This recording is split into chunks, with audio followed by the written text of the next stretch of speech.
I'm Alex, one of the co-founders of Simplicity Group. Um, we've been in the space for 2.5 years. Both me and my other co-founder have a background in economics from university. We both worked in crypto companies before, notably a crypto VC, which turned into an incubator. That's where we realized that most people don't know what sort of advice they're giving when it comes to tokenomics because they didn't study economics in school or maths or anything like that. So we launched a company and we really specialize in creating tokenomics grounded in economics. We've expanded quite a lot. We work with a lot of VCs to do due diligence for them. We work with basically every good launch pad with all the top exchanges. So we help our clients when it comes to, listing strategies, fundraising strategies, and a lot more just surrounding the tokenomics. So that's a little bit of a background, and you can see some of our top clients here. But yeah, the presentation is about how to create sustainable tokenomics from the particular perspective of fundraising. And I'll run through this quite quickly. This normally takes me about 30 minutes to run through, but I'll try doing this in about 15. But first of all, you need to understand what is tokenomics. Obviously, it's the economics of the token, right? But in the grand scheme of things, most people typically refer to tokenomics as the table, the allocations, vestings, valuations, etc. That sort of table. But behind tokenomics is a lot more things like what the token does, so the utilities, how it's applied to the market, who's buying it, who's selling it, all the policies that go into it, like how much are you rewarding, how much are you burning, who pays penalties, who gets rewards, all of that stuff needs to be designed, and that is what's incorporated in the tokenomics. But for this presentation, I'll particularly focus on kind of what's known as tokenomics with the allocations, vestings, valuations, that side of things. So the supply side of the token, because that's obviously what VCs primarily look at. So we can skip this bit, but the utilities, actually, fundamentally, what you need to understand is that the token is just an empty shell. There is no value in a token inherently, right? The value comes from what the token represents, what's behind the token. So the best way to create tokenomics, and the first step that you really need to take is first we need to have a business, right? A crypto project is nothing more than an actual company at the end of the day. So you need to have a business. You need to understand who your users are, how much revenue you're making, what they're spending the money on, etc. Then from there, you can figure out what you can tokenize, right? Maybe you offer your users discounts, maybe you charge fees, maybe you ask them to vote on proposals for like whatever it is. All of those different parts of your business, you can arguably tokenize or token gate, if you will. So the token gives you access, or you can use the token for those things. Here's like a list of some ideas. From there, you can work out the valuation, right? And this is the most important thing, right? So we have an article on this. It's just how to value tokens correctly. If you search Simplicity Group, how to value tokens correctly, you'll be able to find this. But we've identified 5 sources of value for the tokens. Monetary, which is, for example, if I have the token, I get a 5% discount on my fees. Right. If you know how many people you're going to have and how much they're going to, let's say, trade or whatever, you can calculate how much value logically speaking, is in the token, assuming that it gives you some percentage of fees. If there's 1,000 people spending $1,000 on trading, so 1 million total volume, and the token gives 1% discount on fees, then arguably speaking, the token's value is about $10,000, right? Like all of your tokens combined, right? The value is about $10,000. So ceteris paribus. You have political value. Let's say you have governance control over a massive treasury. The value of the treasury is the value of the token. Informational, like if you have NFTs, the value of the data within the NFTs. Social, it's more so like, oh, do you have Doge? I have Doge. Oh, we're now friends. That value. Obviously, social is quite hard to calculate, and so is speculative. Right? Speculative is, oh, I'm buying the token now because I think it's going to be, it's worth 10 times higher or whatever for any random human reasons, right? These two are very subjective and very hard to calculate. But if you have these three, the first three, you can kind of work out, roughly speaking, how much value the token has. And by extension, you can then say, okay, well, if I spend some amount of money on marketing, I can probably build a lot of social and a lot of speculative value. But when we design tokenomics, we try and calculate only the first three because there is still some fundamental maths involved. And once you calculate that, what you get is a rough valuation. So, for example, if the number is $50 million, then your fully diluted valuation should be about $50 million, right? Which just means that the total value, all of the tokens I've captured is about 50 mil. Now, to define good tokenomics, first of all, is supply and demand. So this is kind of a function of the valuation, right? If you overvalue the token, let's say you do this and you calculate that your token has about $50 million worth of value. If you then launch at $200 million FTV, like fully diluted valuation, you literally just saying that the token is worth actually four times what your kind of financial projections or whatever assume, which means that if you're wrong, right, and it's not worth 200 million, but it's actually worth 50 million, then what will happen is every single time anyone sells the token at that particular valuation, which is tied to price, right? Because valuation is just price multiplied by the total token supply. Total token supply is a fixed number, right? So valuation, price, basically same thing in this case. Every time you sell a token, you're selling it at that price, you're selling at that valuation. But if you don't have the necessary demand to match that price, because people don't think it's worth that much or not enough people are buying the token, then the price will just keep dropping and dropping and dropping. In essence, this supply curve will keep shifting to the right. And where the two curves meet, that's obviously indicative of the price, dropping basically. I don't know if I explained that very well, but this is just supply and demand in economics. You can probably find some YouTube videos there, but very fundamental stuff. And that's where a lot of projects go wrong, right? Is because they overvalue the token, and there's just not enough demand to sustain that particular price. It's as simple as this. If you can have the worst tokenomics in the world. If you're launching at $1 million fully diluted valuation, which is tiny, or even lower, 500K or something like that, your token will only go up pretty much, right? Don't quote me on that because you might be a rug pull or a scam project, but you get what I mean, right? The lower your valuation, the more leeway you have because there is so much less sell pressure, and it's a lot easier to, well, it's not a lot easier to get the buy pressure, but there's just a lot less sell pressure. So that's where a lot of projects go wrong. And if you calculate it right, you can get that right. Another thing when it comes to good tokenomics is the fairness, right? So how is it split between your investors, community, team, company, right? Team being like team and advisors and partners, company being things like ecosystem development or whatever. Generally speaking, just think of it in quarters. It should be a bit less to investors and team and a bit more to community, and companies kind of like around the quarter or so. But generally speaking, depends, right? If you're a deep infrastructure project, obviously you can give more to investors and less to the community. If you're a social fi project, you probably need to give a lot more to the community. It very much depends, but just think of it like this, very nice and simple. These are the four kind of sectors of people that you need to keep in mind. What they used to be, when it comes to the allocations. With ETH, for example, they gave 16 and a bit percent to their foundation, and then the rest was an ICO. So they had an ICO, they had the limited number of tokens, and people could buy into it, and via bonding curve, it would reach some particular valuation. It was basically like an auction structure. But all of those tokens were given to these ICO investors, right? So to their community. I know this is green. Arguably, this should be yellow, but whatever. It was given to the community, in essence, to buy. Now it's a lot different. Now everyone has taken up this very traditional approach of some allocation goes to investors, some to the team.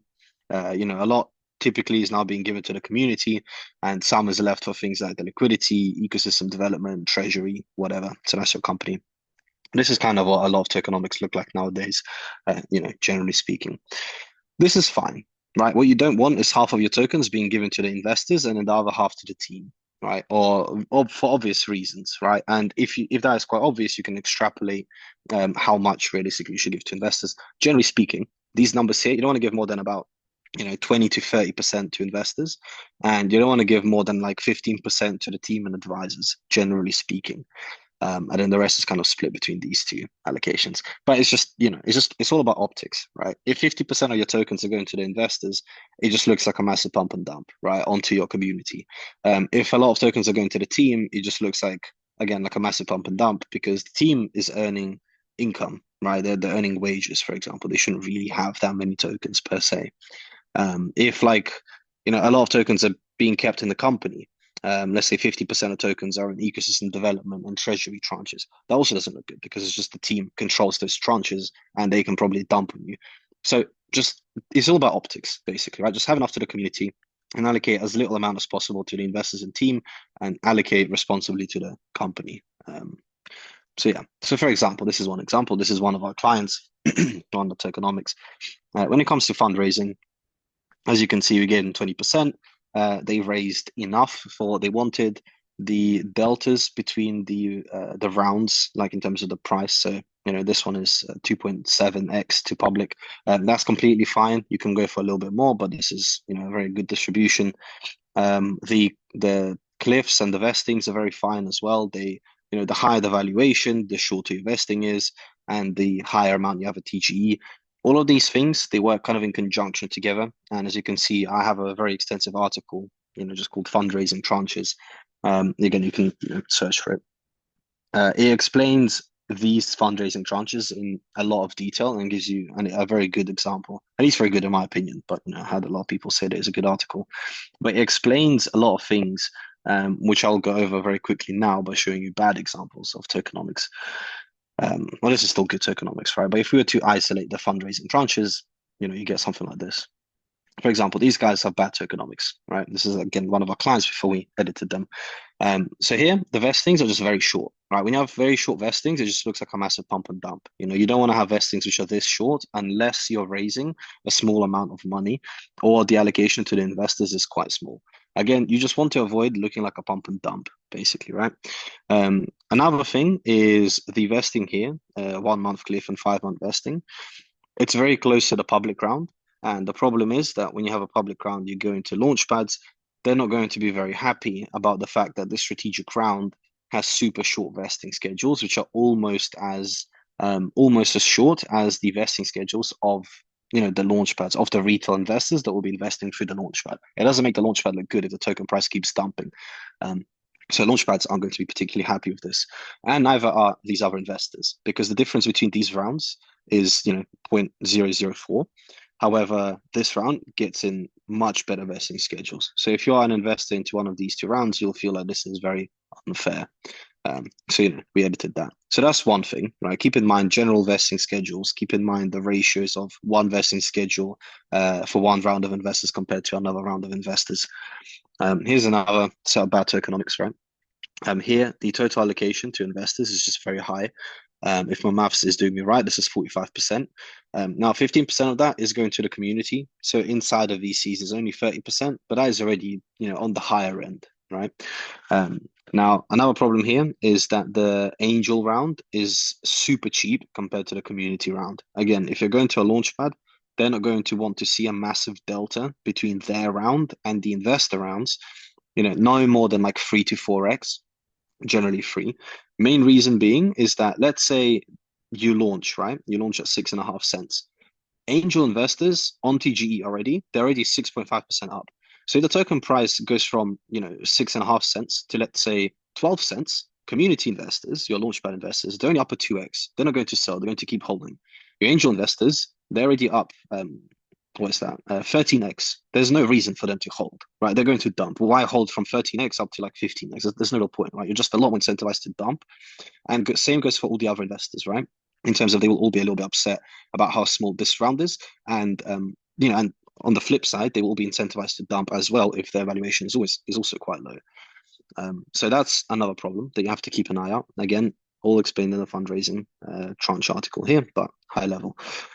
For the community as well, raising this amount of money is ludicrous. You're not raising this amount of money unless you're listing on only one launchpad, and that is your what's it called, CoinList. Right, CoinList on average does about $10 million in fundraising. So if you're listing there, good to go. If you're not, and it's very difficult to get on there, you're not fundraising this amount of money. Now, maybe they were doing an ICO. Honestly, I can't remember. This is from a few months ago. I think they're actually doing an ICO. First of all, ICOs are a little bit legal.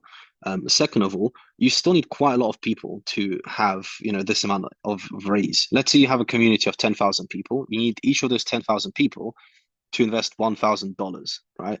That's quite a lot of money, unless your community is like angel investors or whatever. So generally speaking, this is a very high amount. Like they're not going to raise that. And if they structure in a way where or you guys structure in a way where you need a particular raise amount and you want to raise as much as possible at a higher price, because then that just means that you don't need to give up as many tokens to raise a particular amount, right? Now, this is only twice the allocation, but obviously it's about 3 times the raise amount because the price per token is higher. You might be faced with a harsh reality of you not coming anywhere close to filling this number. So just keep that in mind. Here's another client again, very short cliffs, right? This is short for two reasons, partially because um, first of all of these investors are very close to the public realm, so there's that. But also in terms of just general valuation for the token, you have VCs selling pretty much straight away. Generally, you'd want to maybe put like 3 months cliffs, maybe 4 month cliff, whatever. Now, keynote, if you're looking at the let's say you're looking to launch Q1, end of Q1, Q2, 2025. How many months is left of the bull market? Probably not many, right? This is already a longer bull market than we had before, but it doesn't mean that it's going to last forever, right? I think personally we're probably not going to see another bear market like we have before, but a lot of VCs don't think that way. They think that the bull market is going to end in Q3, maybe Q4 next year. So if you have, let's say, 6 month cliffs and you're launching Q2, you're getting zero investment because VCs are not getting any tokens until the bear market starts. And by that point, the tokens are practically valueless, right? Unless you have like a very good economy, or unless you're one of our clients, they'll self glazed there, but you get the point. So generally speaking, the longer you wait for TGE, the shorter your cliffs should be. But just keep in mind that that means the investors will probably sell instantly as soon as they get the tokens, which you have to counter by giving them a relatively low allocation or by having a low launch valuation, so that then the sell pressure is obviously a lot less because the value of the token is a lot less. Now that means that you're going to raise less money, but there are other methods for raising. You can raise with equity, you can do an NFT sale, you can do a note sale, you can get a second job and save up some money, you can get a bank loan, you can get a grant, right? There's other ways to fundraise money. You don't need to do it all through the token. Another thing here, the cliffs. The main thing, to be honest, I think that we pointed out here is just that they're all the same, like 2, 2, 2, 10, 10, 10, but then the price per token is different. Like this round is twice the valuation of this round. And, that's just not good. They're probably not going to fundraise because this round will be like, hey, what the hell? Give me shorter vesting schedules, right? Um, Another thing here, available at TGE. This is quite high. Your launchpads are not going to be particularly happy, even though they have a high amount for a launchpad. The vesting schedule is still relatively long, and the VCs will be able to dump a nice bag on TGE, which is not good for the launchpad.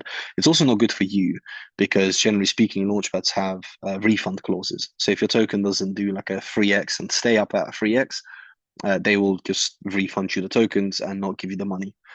So keep that in mind as well, because launchpads they invest, they give you the money after you launch, right? Um, and the final thing is there's this private KOL round.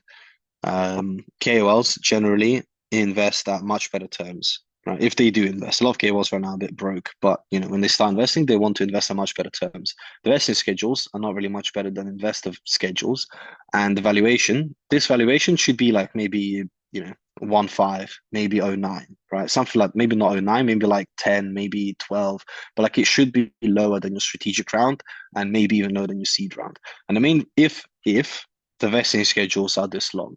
Alternatively, you make this valuation like the same as a strategic round, but you drop the vesting schedules to practically like the same as the public round. And the main reason for that is because KOLs, they're investing, but they also have to do marketing for you. So they pay you to do marketing for you, right? Which is a bit crazy, but the way that they get the way they get paid is by having very short vestings and very favorable terms. So keep that in mind, right? If you don't give them favorable vestings or favorable terms, then what the hell are they there for? They're going to charge you just 50K a month, and then they're going to do marketing for you like a normal company. Just keep that in mind. So I know we kind of ran through that, but obviously this is recorded, so listen back. Also, again, check out the articles that I mentioned, the fundraising tranches one, there's a tokenomics one that we have, how to value tokens correctly. We have quite a lot of articles. If you just go on our website, on our blog, and you scroll down to Tokenomics Tuesdays, we have quite a lot of articles. Honestly, a lot of our alpha is just there, public, ready for the taking. So definitely check them out. Or come to me and we'll just do it for you and save you a few hours in exchange for some cash. But yeah, so high level, key mistakes of tokenomics, right? High allocation to insiders. Again, like you don't want to give yourself, the investors, and the company, 50%, 60%. Well, okay, you can give yourself 50 or 60, but you don't want to give collectively like 80% to these three tranches, right? It's quite high. Again, it's high for the community. The community won't be happy. Short vesting for insiders makes it look like a bump and dump. relatively short vestings for certain tranches. This is more particular to VCs. You don't want to have very short vestings for VCs. You don't want to have shorter vestings for VCs that got in at lower valuations. Like it's all relative, right? You just have to put yourself in their shoes and just think, okay, will I find this fair or will I not find this fair? High valuations. Honestly, this is the biggest one of them all. If you have very, very low valuations, you can literally do whatever you want with the token, and you'll probably still only go up, right? Assuming that you have users and whatever, right? Let's say you have 10,000 users, you can launch at $1 billion valuation. Sure, you're not going to stay there though. However, if you launch at a $1 million valuation, you're at the very least will stay there, and very, very likely you'll just only grow to whatever your actual equilibrium is, which honestly nowadays for projects seems to be between like, I don't know, like 10 to 50 mil, obviously depending on the narrative and so on. But whatever, just have low valuations. Try and fundraise money through other means, because typically the main reason for high valuations is that people want to raise a lot of money. But you can be more efficient with your money and you can raise from other means, right? And again, grants, bank loans, second job, equity fundraise, NFT sale, node sale, even a community sale would be better. And wanting to raise too much for the token, that should have a much there, but whatever. Well, it's just what I said. Not enough liquidity. Actually, this is a very key part. If I go back down here, your liquidity is very important. And speak to your market makers about this, but whether you give the liquidity to a market maker for centralized exchanges, whether you give it to a decentralized exchange, very long topic, not going to go into it, but make sure that you have between 5 to 10% allocated for the liquidity. The higher the valuation, the lower the percentage. So if you're launching at 200 mil val, give yourself 5% to liquidity. If you're launching at 10 mil val, give yourself 10% to liquidity. Main reason why is because when market makers and exchanges look at the liquidity, they kind of see in dollar terms, not realistically in percentage terms. So that's why there's the inverse relationship there. If you don't have a liquidity tranche at all, or it's set to like 2% or 1%, VCs will know you have no idea what you're doing. Market makers, launch pads, exchanges, everyone will know that you have no idea what you're doing. It makes it harder to negotiate because you'll just be swindled. People won't take you seriously. So keep that in mind. This we can ignore. It's for whoever requested the presentation before. And how to not fail launching a token. The launch style kind of can ignore. Location, DEX or SEX. SEXs are very expensive. DEXs are a lot cheaper, but a lot harder with the market making and so on. And also you don't get a lot of buy pressure on the DEX. But you get very natural price action. Pros and cons. We can speak about a lot longer. Market makers, a lot of market makers are bad and they will dump your tokens. So, do your own research, figure out a good market maker. We always recommend G20. If you go to them, tell them please the Alex from Simplicity Group recommended. So we get a nice referral. But regardless, out of all the market makers that we worked with, I think there was like 12 in our CRM. G20 so far are the best according to all our clients and all the research that we've done. So that's why we work with them. And marketing. If you have no marketing, you will die, objectively speaking. And if you have absolutely god tier level of marketing, you can get away with a lot more. So just make sure that you have marketing, because if people don't know your project, you'll just drown in a sea of literally infinite projects. So yeah, and this we can also kind of ignore, but it's kind of what I said already. So yeah, so that is the presentation. And Marco, I can share this presentation.